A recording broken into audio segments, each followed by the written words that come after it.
মাত্র 3টে ইংরেজি বাক্য থেকে শত শত বাক্য বানানোর টেকনিক আজকে আমরা শিখব।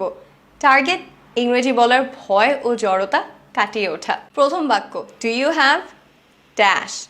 তোমার কাছে কি ড্যাশ আছে বা ড্যাশ হবে? যেমন এটা আমাদের প্রায় সবারই হয়, দোকানে কোনো কিছু কিনতে গেলে ভাঙতি থাকে না, চাওয়া লাগে। আপনার কাছে কি ভাঙতি হবে? প্রশ্নটা ইংরেজিতে আমরা এভাবে করতে পারি, do you have change? Do you have change? তারপর বন্ধুর সাথে একটু কাজ আছে, তাকে জিজ্ঞেস করছেন, তোর কি একটু সময় হবে? Do you have some time?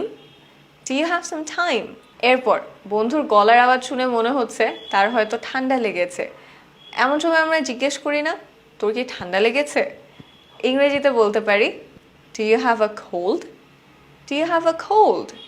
বা তোর জ্বর আসছে? Do you have a fever? Do you have a fever?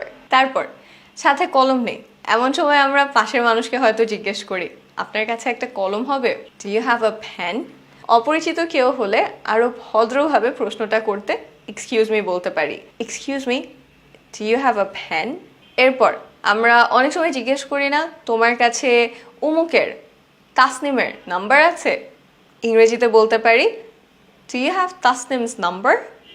তাসনিমের তাই Tasnim's, do you have Tasnim's number? তারপর প্রশ্ন আছে নাকি জিজ্ঞেস করতে, do you have a question? Do you have a question? এরপর আমরা অনেক সময় বন্ধুদের জিজ্ঞেস করি না, তোর আজকে ক্লাস আছে? ইংরেজিতে বলতে পারি, do you have class today? Do you have class today? বা আজকে অফিস আছে? Do you have work today? Do you have work today?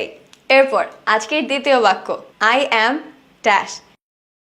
একদম বেসিক কিন্তু খুব কাজের একটা বাক্য। যেমন শুধু আই অ্যাম ব্যবহার করেই কিন্তু আমরা স্মার্টলি নিজের পরিচয় দিতে পারি। আই অ্যাম নিজের নাম, আই অ্যাম এ শায়া। তারপর আমার বাড়ি কোথায় সেটা বলতে পারি, I am from Dhaka, I am from Dhaka. বা আমার পেশা কি, I am a teacher, I am a student. ঠিক, আপনার ইংরেজি কথা ন্যাচারাল শোনাতে চাইলে এখানে আই অ্যামের জায়গায় আই এম বলতে পারেন। তারপর আই এম দিয়ে আমরা আর কি বলতে পারি? কারো বাসায় বেড়াতে গেলে আমরা বলি না, আর খাবার দিও না, আমার পেট ভরে গেছে। পেট ভরাকে ইংরেজিতে বলতে পারি, I am full, I am full. তারপর পৌঁছাতে দেরি হয়ে গেছে, বন্ধুকে সরি বলার সময়, I am sorry I am late, I am sorry I am late. ক্ষুধা লাগলে, আই এম হাংরি। অনেক বেশি ক্ষুধা লাগলে বলতে পারি, I M starving, I am starving. এরপর আমি ব্যস্ত, I am busy, I am busy. আমি ক্লান্ত, I am tired, I am tired. যদি বলি আমি ক্লান্ত নই, এটার ইংরেজি কি হবে? Correct, I am not tired, I am not tired.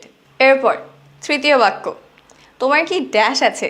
এই প্রশ্নটা এখন আমরা ইংরেজিতে করতে পারি, কিন্তু আমরা নিজে থেকেই যদি বলতে চাই যে আমার ড্যাশ আছে, সেটা কিভাবে বলবো?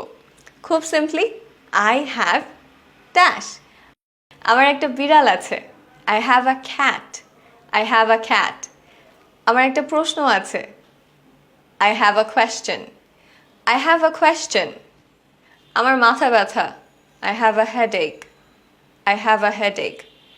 আমার আগামীকাল একটা পরীক্ষা আছে, I have an exam tomorrow, I have an exam tomorrow. Exam যেহেতু ই দিয়ে শুরু হচ্ছে, তাই আমরা মনে করে অ্যান বলবো।